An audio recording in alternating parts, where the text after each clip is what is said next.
hi Bairabi Kobul Suarliap Visiram chung ni a Mizorama brick rona mun pui Nabi ti ani a Nabi hi alampum chu hei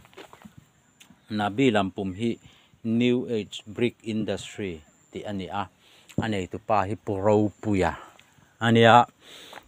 ama hi vai vakon pa ania hei aram hi zau le meya king lai ram zong zong khi a lei veka hei ti hiam he tilama hian hei tiam tlong azukri le topa brick hi tuna hian ro voin nisom ni le panga November sang ni le som ni pakhat hianin mei an nun tana ti hian mei an nun to chon a thi thiang to lawani a thi le chon brick kha anuai tel tak meu kha an ro to sia wangin a chefek to na kha khanuai tang tak paina nia chumi ni wang chuan hei voina hian pastor hun ser manga mei nun na khatiang te tur khanin an han be seya kan pastor hi synod executive committee in aizol lama akala chumi ni wang chuanin keima pro pastor banang hakral te kania hun ser mang turin min han ti a hei tuna hianin hei hi kan sei le lokanga tuna hian hei hi brick siam turania hei asiam tu pani a hetiang ang asiam tu ringot point tam man thanem khop maya ti hianin hei zau tak ania trin zat mun nge ni me zau sein so tilai son ti son oma hei he lama po hi brick siam an omboka tiang chuanin na satak mai nan beya puro puya hi patai matak mai ania kitilaya New Age Academy ti vai vakona khianin school asiam thina chu arhala a school chu hetilaya hianin kut na thokin sumdon na brick lama sumdon na hi zukal puita a tiam kumtin hianin nuai somsari velbor hi siam thina tuna hianin nuai somruk vel hi siam sa aneya ro mai thei tur hi hei tiang hianin ro mai zel turani a voin atanga meinun tranani ti hian han ro charanga hei tuna hian hei siam mek ani te konin khu atia hei ne so em mai ni khu di khap ngal mai ni ti hian siam lai hi tlemin kan la deu nge nam kia nam kiska ni hei hi tuna siam tu hi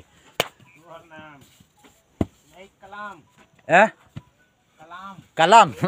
kalam kiska ni lo kalam zo kani kalam mania tuna siam mek tu hi ti hianin hei kalam hian a siama ap ka nam umes anian ti hian siam dun ni so tami so umes ania hei hi kiska ni lo kalam zo kani kalam ne nan siama ti hianin hei apurala uparala nen hianin hun ser mang hetilai an brick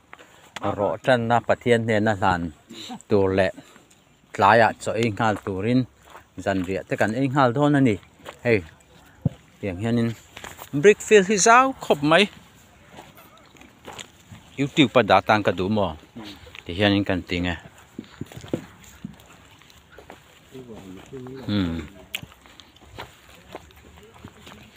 so lama po so ti hianin brick siam an la siam le mek zelani hei ti hian tuna hianin number 1 kan tiang chi hi cheng som le pakhatina huna hian a pe chuak mek ani pro puya hian a sela som pania pek thin kha cheng khatin a ditloma tuna hianin som le pakhatin a huna hian a lak thei ani thakop maya a brick hi nam kia Nam Ranbir Pasman. Ranbir Ranbir Paswan. oh Ranbir Paswan anh ya hey Ranbir Paswan te hau nan siam mek ani Nam ap Nam Nam Kirchundev. Christian Dev Christian Dev Kirchundev. Kirchun Dev mo Kirsundev. ap Kiralal. Kiralal hey thì hiện anh siam anh siam sa tam cốc mấy rõ mấy thấy in thì hiện in đã hiện cũng mấy nè so cắn cào san thui tọ cốc mấy so là mà po so nín anh em một giờ thì brick siam sim sim hi biblical em mày ai Gupta Rama Israel pha ten tàn lai trăng tổ han brick siam hin lâu ching tổ lấy rộ chăn cắn tiếng kha lấy rộ chăn siam kha nín Israel pha te hậu po kha ai Gupta Rama hanin kumzali som thum vel bor khan tang ani Josepha khanin a ruai tha Josepha shelo an han lal ta ka khanin Israel pha te brick siam kha an tho rim tir ta em khop le ngal kha nia Bible kan share chuan an trong trai pathianin ruai chuak turin Mosia Mosia kha a ruai ta Mosia na zuk ruai chuak ani kha tiang kha nia hey tuna hianin hey a hlum he lai hi a hlum a siam mek ani hey hi brick atana siam tur tho ala nia ओ भैया नाम क्या नाम आपका नाम रामलाल पासवान नहीं है ही रामलाल पासवान ही अनिन लुम सिम में कनी है तो हियन सो तपो सो अन पा फाइन हेमी ते पा फा पो चन हे मनง่ายครบไหมขี้ตะปอกขี้อร่อนคายะรอนกัลบกะเตียงเฮียนินจันเอ็มง่ายตะกินอันนี้ชาดาลวันนี้ให้ฮีอันจิรตลักเอ็มนะจูอันนัทอกขี้อันโจลไม่เลวมิโซอังะไม่จุกโจลที่อังข้าอมวักเลวอันทอกมบไม่นินทอเวกชวนเฮียมงอตะกินริมตะกินอันทอกะโซตะโซเฮียมa brick field hi biga engza vel nge ning o apura biga engza vel nge ning hi zau hi zau khopang biga som nga vel chu ni dei mai thei ni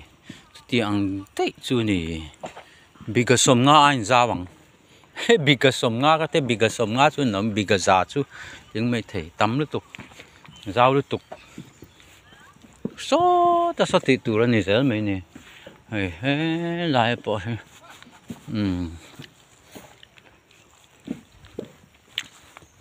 tầm em rồi ngất mấy nè ấm tắc anh nè chân em về tắc anh nè hey thì hiền tụi này hiền sấy tắc ăn khan em rõ mấy thầy hi hết tia xiêm sa hi nuôi rục vel oma heng hi malsom ruwa aron sur lau jon chevek thei din muna ding ani si tin chu mai chu nilawa mei kan nun to lak lo hi athi le ni chuanin somi so abula tanga ti that vek angaya an che to sa zong to so ti chiat le vek ngai don ni chumi ni wang chuanin an hlau thonga tim tuna hian Assam Chief Minister Himanta Biswa hianin koila lung al theya hi a block tlat me Mizoram ron lut tur hi chumini wang chuan thing kha te teng tere te le thing chi sang mangin an han mut taringot mai nia koila an du an mu zo si lowa chu Assam Chief Minister ina min block tlat sia wang khanin ro a hun to box sia bulan tran ta roi ani pathian he na po trong trai puya lan pui mol an ngai khop mai ti kha kan sei du sim bok ani apural hi biga engzan nge neng azawe me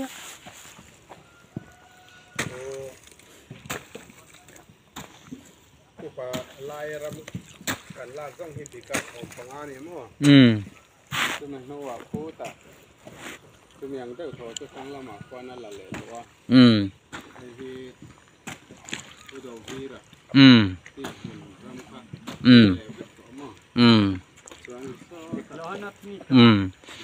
khi thì lại azol chin zong khi hắn ni le atro salam tu nge sim beng pa amin kha kan thei ni tu le pa ra ma la le kan Africa chuan bika som ruk som sari vel mi som sari vera kai tom zau takani ve ana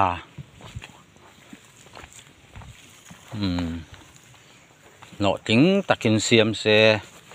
Mizoram tam Assam Chief Minister amo Kutilaya Karimganj vai pakhat ina zoram pum pui adu hun min ti buai thei ringot po hi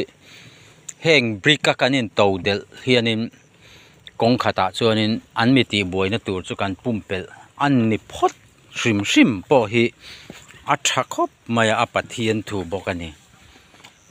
chung ringot po chu kan sei du ani du tok phot mayang